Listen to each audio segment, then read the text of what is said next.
We talked about how to create winning subject lines, how to test your way to 80%. Let's talk about how to create winning body copy that gets you the highest response rate. So obviously between those different templates, there's a bunch of variation based on the amount of personalization, based on the type of the email itself. Your response rate is going to fluctuate between the different outreach strategies. I still recommend you pick one and optimize that one as best as you can. So there's a few things that drive success for a body email message. One, the level of personalization. So if the personalized compliment is on point, it matches that sort of peer-to-peer thing. It shows, if it's a good compliment, that's going to often increase your response rate because they'll pay more attention. A lot of times if they show up and there's not a good compliment, they'll leave. They think, this is just a spam email he's sending to thousands of people. It doesn't really apply to me. They can't think that if there's a really specific compliment. Also, the really specific compliment keeps you from being marked as spam because it turns you from somebody who's trying to take something from them to someone who's trying to give something to them, which is a compliment and free value, right?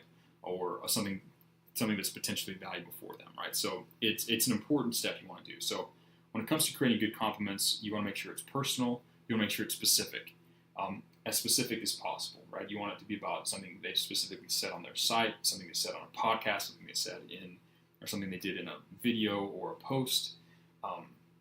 You want it to be something that can only apply to them. You can't be like, hey, I loved your channel. That doesn't do anything, right? That can make sense in anybody's inbox who has a YouTube channel. So make sure it's specific, make sure it only makes sense for them. Another thing that's important with your compliments, you want to avoid coming off as a fanboy, right? So if you're like, hey, I really loved your video, like that's such a cool lighting or a cool sound, or oh, that's a cool point you made.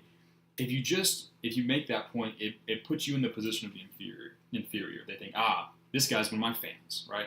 And there's always going to be a hierarchy difference between the content creator and the fan. So avoid doing that. Make sure that your compliment keeps you on their level. And you do this by tying it into how that helps your marketing. So you say, hey, I liked your recent video about mistakes that people make when they're learning how to do planche push-ups. I can see how that would be really useful for your target audience when they're first starting out. You've now established the fact that, hey, I'm on the same level as you. Like, you're an expert when it comes to gymnastics. I'm an expert when it comes to marketing, and I can see what you're doing. We're both playing the game. We both know the marketing game, and I like this thing that you did, right? So that's an important thing. You want to make sure that the compliment is not only is it specific, but that it keeps you on a peer level, right? And shows subtly that you're an expert, right? So that's an important concept. Another thing is length. You don't want the compliment to be too long. Like, you don't want to write 3 or 4 lines about how great something is. You probably want it to be like 1 to 2 sentences max, right? Keep it short, keep it specific, keep it relevant. That's going to be a huge factor in driving the success of your sales campaign for your email marketing campaign. The other big driver is so besides just personalization, another big driver for success is making sure that you're teasing something, right? You're building some level of curiosity around something specific, some idea that you had, right?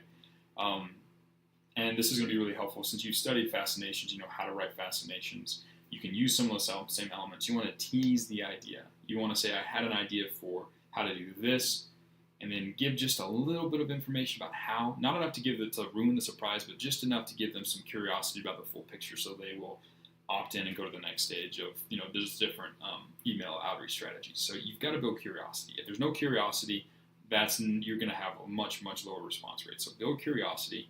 And then you want to play around with different CTAs. You're going to test around with asking directly for a call, asking about a specific time, asking just a yes or no, are you interested? Playing around with different things like that. Those are going to be the main levers you're going to play with. The personalization, the thing you're teasing, the curiosity you're teasing, and the way you ask for the CTA at the very end. Those are going to be the main things you want to personalize and test to go, once you've got your open rate to above 80%, to then take your email body response rate to above 10%. So those are the main levers. Use those to get your response dialed in.